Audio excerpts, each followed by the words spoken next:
Xangô é a divindade da justiça, dos raios e dos trovões, representado pelo elemento fogo e pelas cores marrom e vermelho. Ele também simboliza o equilíbrio e as realizações. Rei da cidade de Oió, o orixá justiceiro castiga os mentirosos, os ladrões e nada fica imune aos seus olhos. Possui um machado de duas faces que protege seus filhos das injustiças e traz a lei do retorno para quem pratica o mal. E se você já gostou da ideia do vídeo, aproveite e se inscreva no canal e curta o vídeo para não perder nenhuma novidade por aqui. Você não imagina como isso ajuda a continuar com esse projeto. História de Xangô. Como personagem histórico, Xangô teria sido o quarto rei de Oió. Ficou órfão de mãe muito cedo, não chegou a conhecer sua mãe, Torósse. Antes dele assumir o trono, seu pai já havia sido o primeiro rei. Logo depois veio seu irmão, Dadá Ajacá. Porém, seu reinado foi mal sucedido. Após isso, o tutor de Xangô foi quem assumiu o trono, se tornando o terceiro rei.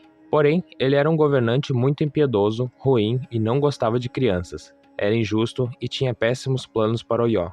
Por fim, o povo implorava para que ele fosse destronado ou que largasse esse posto. Foi aí que Xangô tomou seu trono e se tornou o quarto rei.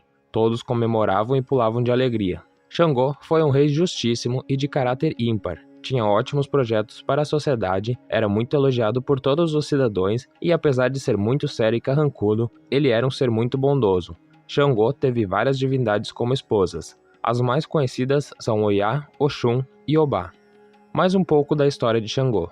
De acordo com uma das lendas, Xangô era um poderoso rei e guerreiro que governava o rei de Oió. Vestia-se de vermelho, a cor do fogo que simboliza a realeza, e lutava com um machado de duas lâminas chamado Oxé. Seu reino possuía fartura de água e de alimentos e todos viviam muito alegres com danças e festas. O valente guerreiro, porém, era muito vaidoso, não gostava de pessoas pobres e mal vestidas, então ordenava que seus guardas prendessem qualquer pessoa descuidada que aparecesse pelo seu caminho. Um dia, eles encontraram o feiticeiro Exu, conhecido como Guardador de Caminhos. Como estava maltrapilho, Xangô o ameaçou e expulsou do reino, ordenando que nunca mais voltasse. Irado, Exu prometeu se vingar. Algum tempo depois, Oxalá, pai de Xangô, resolveu visitar o filho. Sabendo disso, Exu preparou sua vingança. Apareceu no caminho de Oxalá e pediu-lhe para ajudar a carregar barris de azeite. Como era bondoso, não recusou, mas Exu acabou derramando o azeite na roupa do pai de Xangô. Exu apareceu outras vezes durante a viagem tramando sua revanche, sujando-o com carvão e sal. Percebendo que sua roupa estava imunda, Oxalá tentou lavar-se em um riacho, mas a sujeira não saía de jeito algum. Isso porque estava enfeitiçado por Exu. Ao chegar aos portões do reino, os guardas não o reconheceram e, achando que se tratava de um mendigo, bateram nele e prenderam. Na prisão, Oxalá encontrou muita gente inocente e injustiçada e amaldiçoou o reino, que passou a ter fome, sede e muita tristeza.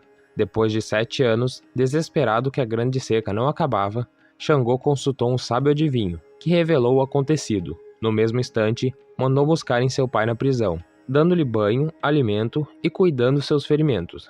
Xangô é o orixá dos raios, trovões, grandes cargas elétricas e do fogo. É viril e atrevido, violento e justiceiro. Castiga os mentirosos, os ladrões e os malfeitores. Por esse motivo, a morte pelo raio é considerada infamante. Da mesma forma, uma casa atingida por um raio é uma casa marcada pelo cólera de Xangô. Xangô, criador de culto a Eguns. Xangô é o fundador do culto aos Eguns. Somente ele tem o poder de controlá-los, como diz um trecho de uma lenda. Em um dia muito importante, em que os homens estavam prestando cultos aos ancestrais, com Xangô à frente, as Lamiagé fizeram roupas iguais às de Eguns, vestiram-na e tentaram assustar os homens que participavam do culto. Todos correram, mas Xangô não o fez. Ficou e as enfrentou, desafiando os supostos espíritos. As Lames ficaram furiosas com Xangô e juraram vingança. Em um certo momento em que Xangô estava distraído atendendo seus súditos, sua filha, que brincava alegremente, subiu em um pé de obi, e foi aí que as Lamiagés atacaram, derrubaram a Adubaiani, filha de Xangô que era mais adorada. Xangô ficou desesperado, não conseguia mais governar seu reino, que até então era muito próspero. Foi até Orumilá, que ele disse que Lame é quem havia matado sua filha. Xangô quis saber o que poderia fazer para ver sua filha só mais uma vez, e Orumilá lhe disse que poderia fazer oferendas ao orixá Iku, Oniborum, o guardião da entrada dos mundos dos mortos. Assim Xangô fez. seguindo à risca os preceitos de Orunmila. Xangô conseguiu rever sua filha e pegou para si o controle absoluto dos mistérios dos Eguns. Estando agora sob domínio dos homens esse culto e as vestimentas dos Eguns, e se tornaram estritamente proibidas a participação de mulheres nesse culto. Caso essa regra seja desrespeitada, provocará a ira de Olorum, Xangô, Iku e os próprios Eguns. Esse foi o preço que as mulheres tiveram que pagar pela maldade de suas ancestrais. Xangô no Brasil. Xangô foi o quarto rei lendário de Oió, na Nigéria, tornando-se orixá de caráter muito justo, violento e vingativo, cuja manifestação são o fogo, os raios e os trovões. Filho de Oraniã e Torossi, teve várias esposas, sendo as mais conhecidas Oiá, Oxum e Obá. Xangô é viril e justiceiro, castiga os mentirosos, os ladrões e os malfeitores. Sua ferramenta é o Oxé, machado de 2 gumes. Orixá do fogo e dos trovões, Xangô foi um grande rei que unificou todo um povo. Foi ele quem criou o culto de Eguns. Muitos orixás possuem relação com os Eguns, mas é ele o único que verdadeiramente exerce poder sobre o mundo dos mortos, os Eguns. Xangô é a roupa da morte. Por esse motivo, não deve faltar nos ebós de Iku e Egum, o vermelho lhe pertencendo. Ao se manifestar nos candomblés, não deve faltar suas vestimentas, uma espécie de saeta de tiras chamada banté, com cores variadas e fortes, que representam as vestes dos Eguns. Xangô era forte, valente, destemido e justo. Era temido e ao mesmo tempo adorado. Comportou-se em algumas vezes como tirano devido à sua ânsia por poder, chegando até mesmo a destronar seu próprio irmão para satisfazer seu desejo.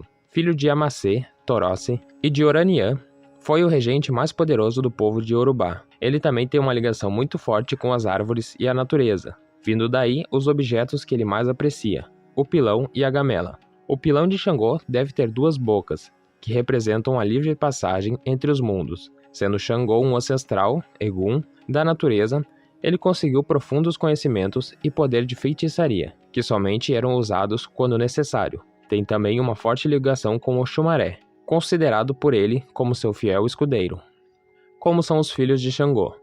É da rocha que eles mais aproximam do mundo natural e todas suas características são balizadas pela habilidade em verem os 2 lados de uma questão, com intenção e firmeza granítica que apresenta em todos os sentidos. Atribui-se ao tipo Xangô um físico forte, mas com certa quantidade de gordura e uma discreta tendência para a obesidade, que se der manifestar menos ou mais claramente de acordo com os ajuntós, segundo ou terceiro orixá de uma pessoa. Por outro lado, essa tendência é acompanhada quase que certamente por uma estrutura óssea bem desenvolvida e firme como uma rocha. Tenderá a ser um tipo atarracado, como um tronco forte e largo, ombros bem desenvolvidos e claramente marcado em posição à pequena estatura. Por essas qualidades, é relativamente fácil para os iniciados descobrirem que tal pessoa é de Xangô, pela aparência e do modo de andar. O que é mais difícil para tipos pouco mais sutis e mistos como Oxum, Ossanha e Omolu.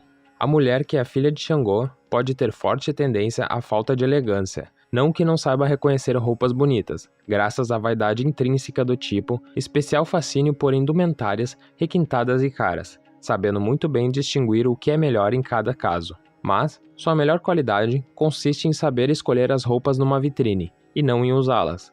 Não se deve estranhar seu jeito meio masculino de andar e de se portar, e tal fato não deve nunca ser entendido como indicador de preferências sexuais, mas, numa filha de Xangô, é um processo de comportamento a ser cuidadosamente estabelecido, já que seu corpo pode aproximar-se mais dos arquétipos culturais masculinos do que do feminino.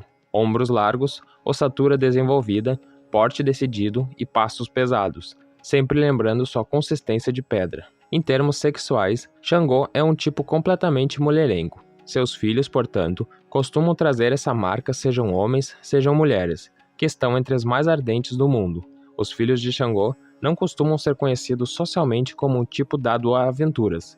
Não são os mitos sexuais de sua sociedade e é para muito poucos amigos que confessam suas conquistas, pois não fazem parte de suas necessidades de autoafirmar através desse expediente. São honestos e sinceros em seus relacionamentos mais duradouros, porque para eles, sexo é algo vital, insubstituível. Mas o objeto sexual em si não é merecedor de tanta atenção depois de satisfeito o desejo. Psicologicamente, os filhos de Xangô apresentam uma alta dose de energia e uma enorme autoestima, uma clara consciência de que são importantes, dignos de respeito e atenção.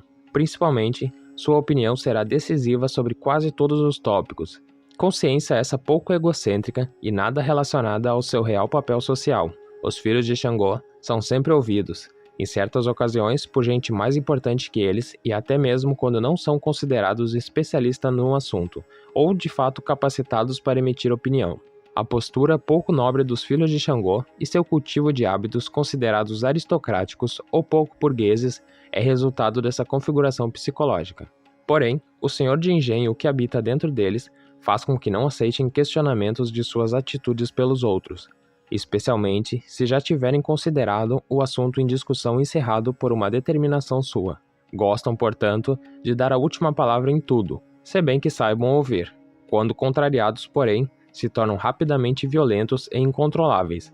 Nesse momento, resolvem tudo de maneira demolidora e rápida, mas, feita a lei, retornam ao seu comportamento mais usual.